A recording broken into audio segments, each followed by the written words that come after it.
Blood and Roses is doing pretty well right now. I know it's getting a lot of commercial airplay. Yeah. How do you feel about the crossover? Well, I feel good about the crossover, if you can term it a crossover, because it was never meant to be a crossover. Blood and Roses was not meant to be a single. It only became a single as a result of our label Enigma's relationship with Cannon Films. Cannon had done a movie called Dangerously Close, which was a sort of teen exploitation movie. Someone from Cannon heard a cassette, a pre-release cassette of our album, Especially for You, liked Blood and Roses, thought that it conveyed the mood of the movie, and they took the song and put it in the film.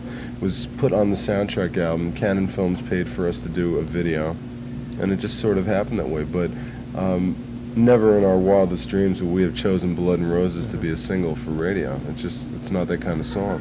But for some reason it worked, or it's working. We're happy about that. And now on promos that I've heard from the new album and the songs that I've heard, they give it the title, you've developed it, you've crafted pop music and you've got massive hooks. What do you feel about that?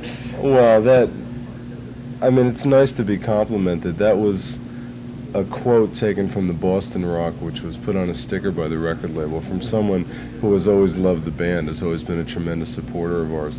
And it's heartening, and it feels really good to hear those things. It reaffirms what I've always tried to do, in that I've tried to write songs that do have massive hooks. If you want to, I would never call them massive hooks, but that's the goal, to try to write those types of songs. Who does most of the songwriting? I pretty much write all the stuff, but I do, when I write a song, I'll do a very skeletal demo, maybe myself playing acoustic guitar and just my voice, then I'll bring it to the guys in the band. That's when it really takes shape. Sure. Do you find it more difficult to go ahead and write something that might not be a personal experience?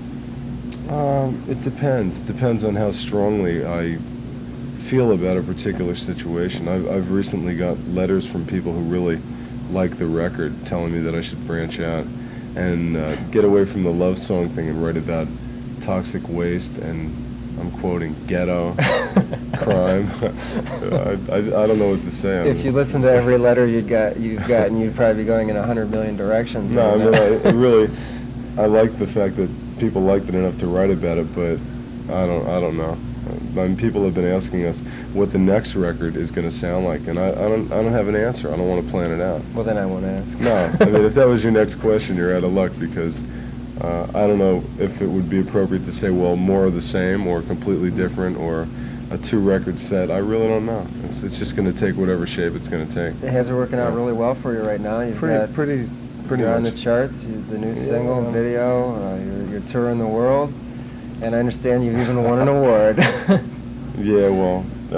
oh, you don't have to be shy. No, there's this thing called the New York Music Awards that's sponsored by WPLJ and the New York Post.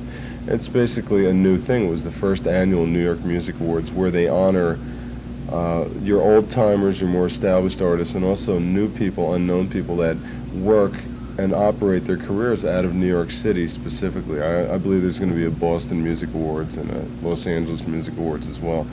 But I was nominated as Best New Male Vocalist, and I won. So great. Whatever that means, it means. It's nice to be losing. recognized. Yeah. Well, it was nice just to be nominated.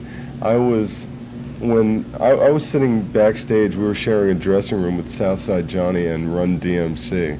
Talk about a more unlikely group of people to be. Yeah, it's kind of like Run DMC and Aerosmith cutting a single, right? Yeah, exactly.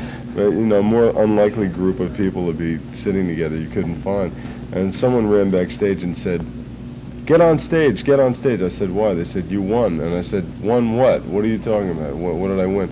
And then it dawned on me that I won, but I had no idea. And I was backstage getting drunk, so I didn't hear them announce my name. Oh, sorry. That's okay. This is cable. Anyway, so... Well, that's great. A win is a win. Victory, right? I don't suppose it has much meaning outside of New York City, but sure, I'll take it. Yeah, I'll take the award. I would take it. Well, great. Thanks for being with us, Pat. Thank you. And good luck on your tour. Have fun in Europe. I wish I was going with you. Well, we're going to Japan, too. Oh, really? In Australia. It's the world tour, ladies and gentlemen.